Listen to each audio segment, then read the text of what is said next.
부평도서관 종합자료실 2024년 5월 추천도서 18세기의 사랑. 인간은 살아가면서 사랑을 하고 사랑 없이는 살아갈 수 없다. 사랑을 매개로 한 이야기들이 많은 이유도 인간에게 사랑은 필연적이기 때문이다. 사랑은 개인적인 문제처럼 보이지만 사랑으로 인해 사회가 변화되었고 사회에 의해 사랑이란 관념이 전환되었다. 18세기의 사랑은 문학가, 철학가의 연애, 사교계의 은밀한 유혹, 자화상과 신화화에 나타난 사랑의 모습을 탐구한 책이다. 사랑 이야기를 매개로 계몽주의와 낭만주의의 시작, 개인의 등장과 제국주의 인종주의의 그늘 등 사회적인 현상까지 다루고 있다. 철학은 날씨를 바꾼다. 철학은 날씨를 바꾼다는 국내 최고의 들레지 사상 연구자이자 시인과 평론가로도 활동하는 서동욱 교수의 날씨를 찾아주는 생각에 대한 책이다. 철학은 물론 미술, 영화, 게임까지 다양한 영역이 교차하며 익숙함의 뒷면을 보여준다. 차이는 이 책을 관통하는 키워드로 작가는 차이가 삶을 보호한다고 말한다.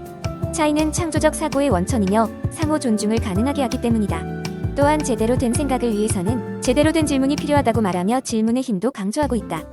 해적의 시대를 건너는 법.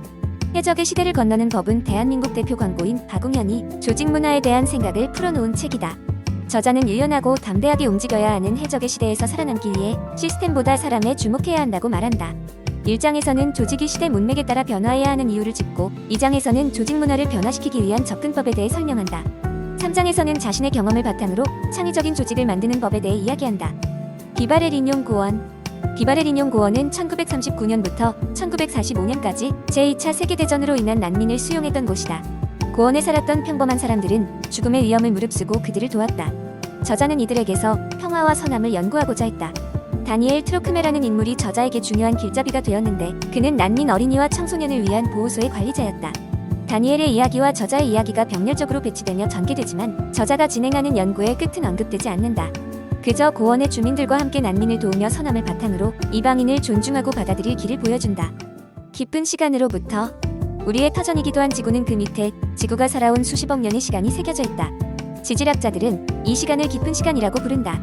깊은 시간으로부터는 세계 곳곳을 다니며 지구의 깊은 시간을 보여주고 우리 발 아래 있는 땅이 지구의 역사를 간직한 저장고라는 것을 보여준다. 독자는 이 여정을 통해 지구의 시간뿐만 아니라 지구와 얽힌 사람들의 시간까지 돌아볼 수 있다. 지구의 대서사를 따라가다 보면 지구와 지구 생명체의 과거와 현재, 미래까지 생각해 볼 수 있을 것이다. 음식의 미래. 환경 문제는 삶의 터전을 위협할 뿐만 아니라 우리의 먹거리까지 위협하고 있다.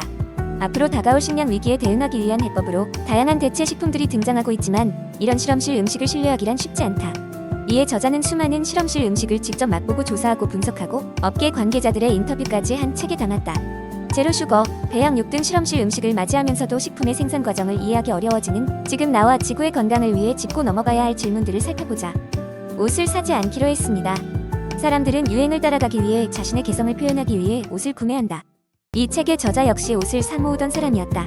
그러다 패션 업계의 어두운 면을 발견하고 옷 사기를 멈췄다고 한다. 옷을 사지 않기로 했습니다는 옷이 생산, 유통, 폐기되는 과정에서 발생하는 악영향을 고발한다. 옷 때문에 벌어지는 환경오염과 인권 침해의 실상을 전 세계 패션 산업의 거시적 맥락 속에서 설명하고 패션 업계의 경영 전략이 어떻게 소비자를 옭아매는지를 분석한다. 무엇보다 저자 본인의 딜레마와 노하우가 가득 담겨 있어 독자의 공감을 불러일으킨다. 어원의 발견. 어원의 발견은 우리가 일상적으로 사용하는 말들의 뿌리를 알려준다. 1부에서는 의외의 어원을 가진 낱말을, 2부에서는 어원을 알면 도움이 되는 한자를 소개한다. 사전적 정의를 들어 딱딱하게 설명하지 않고 문학작품의 사례까지 들어 쉽고 재미있게 이해할 수 있다.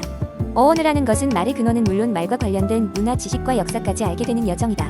낱말이나 관용어의 어원을 알면 글을 쓰거나 대화는 나눌 때 상황에 맞는 말을 골라 쓸 수 있고 문해력까지 기를 수 있을 것이다. 사랑을 무게로 안 느끼게. 한국 문학의 거목 박완서 작가는 평범한 일상을 생생한 삶의 언어로 자유롭게 써내려간다.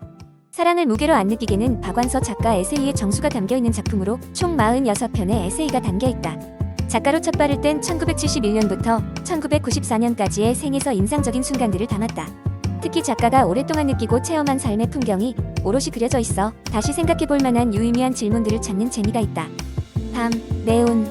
조이스 캐럴 오츠는 미국 문학의 아이콘이자 영미권의 가장 유력한 노벨 문학상 후보로 거론되고 있다. 오츠는 문학 전 분야에 걸친 작품 활동으로 미국 사회의 모습과 그 안에서 벌어지는 사회 문제를 다양한 형식으로 다룬다. 밤, 네오는 그 중에서도 미국 사회의 위기 속에서 자신의 자리를 찾기 위해 노력하다 충격적 결말을 맞는 평범한 사람들의 이야기를 모아놓았다. 일상적이고 현실적이지만 서서히 괴이하고 비현실적으로 흘러가는 작품들은 일상적 공포를 마주하며 살아가는 우리의 불안 혼란과 맞닿아 있어 강렬함을 선사한다.